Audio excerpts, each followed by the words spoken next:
वो तुम्हें यही कहता है कि तुम अपने शरीर को जीवित करके, मन भावता करके और पवित्र करके मुझे सौंप दो, ताकि जो असली बुलाहट में मैं तुम्हें लेके जाना चाहता हूं मैं लेके जा सकूं। ये तुम्हारी आत्मिक सेवा है। अगर आपको डिलीवरेंस चाहिए आपकी लाइफ में, जिसके ऊपर आपकी लाइफ निर्भर करती है, तो आपको अपनी बुलाहट को फॉलो करना होगा। हर एक विश्वासी दो तरह की बुलाहट से अपनी जिंदगी में से निकलता है, और बाइबल बताती है अगर वो अपनी दोनों बुलाहट को फॉलो करता है तो छुटकारा उसके परिवार में आता ही आता है। उसकी लाइफ को फॉलो करता ही करता है। 1% भी चांस नहीं है कि उसकी लाइफ में वो छुटकारा ना हो। और कॉलिंग दो प्रकार की होती है हर एक विश्वासी की जिंदगी में, जिसने बाद में चाहे प्रेरित बनना हो, चाहे पास्टर बनना हो, चाहे बिजनेसमैन बनना हो, चाहे उसकी लाइफ में कुछ और बुलाहट हो, जैसे परमेश्वर ने उसे एज ए डॉक्टर बुलाया हो, एज ए इंजीनियर बुलाया हो। हर एक व्यक्ति की लाइफ में दो बुलाहट है। वो किसी भी तरह की बुलाहट हो, वो दो प्रकार की होती है हर एक विश्वासी की जिंदगी में। और अब पहली तरह की बुलाहट को मैं आपके साथ शेयर करूंगा। हम पढ़ेंगे रोमियो 12 उसकी 1 और 2 आयत को। उसमें लिखा, अब इसलिए हे भाइयों मैं तुमसे परमेश्वर की दया याद कराकर विनती करता हूं कि अपने शरीरों को जीवित, पवित्र और परमेश्वर को भावता हुआ बलिदान करके चढ़ाओ। यही तुम्हारी आत्मिक सेवा है। इस संसार के सदृश ना बनो, परंतु तुम्हारी बुद्धि के नए हो जाने से तुम्हारा चाल चलन भी बदलता जाए, जिससे तुम परमेश्वर की भली भावती और सिद्ध इच्छा अनुभव से मालूम करते रहो। उसने कहा पहली तरह की बुलाहट ये है कि तुम अपने जीवनों को, अपने शरीरों को जीवित, व्यभिचार से अलग, नशे से अलग, पाप से अलग, गालियों से अलग जीवित शरीर परमेश्वर को चाहिए। आपका ये पहली बुलाहट है परमेश्वर की। ये तुम्हारा शरीर नहीं कि तुम सूटे मारो इसके साथ, ये तुम्हारा नहीं है। किसका है ये? ये तुम्हारा नहीं कि तुम तंबाकू लगाओ इसके साथ। किसका है ये? वो कहता तुम अपने शरीर को जीवित दो मुझे, पवित्र दो मुझे, और परमेश्वर को मन भावता हुआ बलिदान करके दो। किसको देना है? अपने शरीर को। कैसा देना है? कहता जीवित, पवित्र और मन भावता हुआ। जिस जैसा परमेश्वर को भाता है वैसा तुमने परमेश्वर को, अपने शरीर को क्या करना है?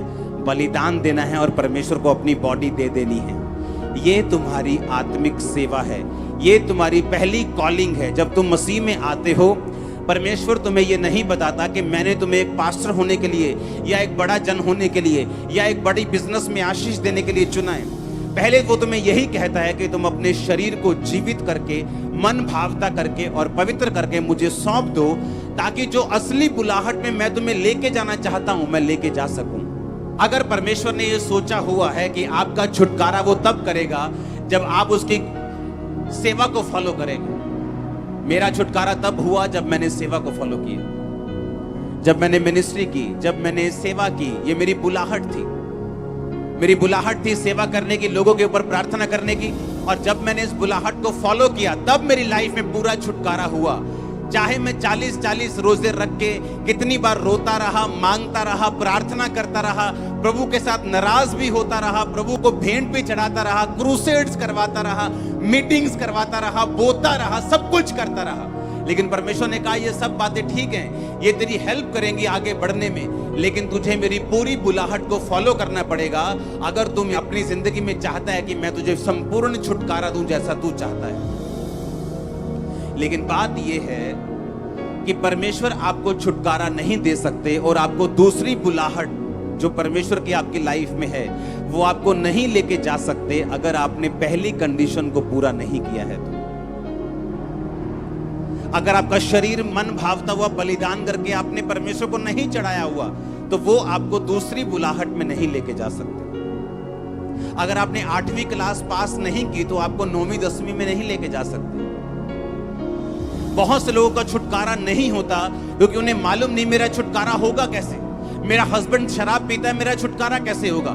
मेरे बच्चे नशा करते हैं, मेरा छुटकारा कैसे होगा? मेरे को फाइनेंशियल ट्रबल है, मेरा छुटकारा कैसे होगा? छुटकारे के लिए आपको प्रोसीजर फॉलो करना पड़ेगा। क्रिश्चियनिटी जो लाइन है ये शॉर्टकट की लाइन नहीं, आपको हर एक कोर्स को फॉलो करना पड़ेगा, हर एक लाइन को फॉलो करना पड़ेगा और परमेश्वर आपके साथ होंगे। अब जब मुझे मालूम है कि परमेश्वर ने मुझे एक काम करने के लिए बुलाया है, तो मुझे क्या करना है? मुझे पहली बुलाहट पूरी करनी है कि सबसे पहले अपने शरीरों को मन भावता करके, पवित्र करके और जीवित करके मुझे परमेश्वर को सौंपना होगा। कहता यही तुम्हारी आत्मिक क्या है? तुम्हारी सेवा है। कहता तुम्हारे बुद्धि के नए होने से तुम्हारा चाल चलन भी बदलता जाए। और बुद्धि नई कैसे होगी? जब हम अपने शरीर को वचन के आगे सौंप देंगे। हम रोज परमेश्वर का वचन पढ़ेंगे, हमारी बुद्धि नई होती जाएगी। जब बुद्धि नई होती जाएगी, चाल चलन बदलता जाएगा। और जैसे ही हमारा चाल चलन उस लेवल पे आ जाएगा, परमेश्वर आपको दूसरी बुलाहट से बुला लेंगे, आपसे अपने काम लेना शुरू करेंगे और छुटकारा आपके पास होगा जो आपको चाहिए।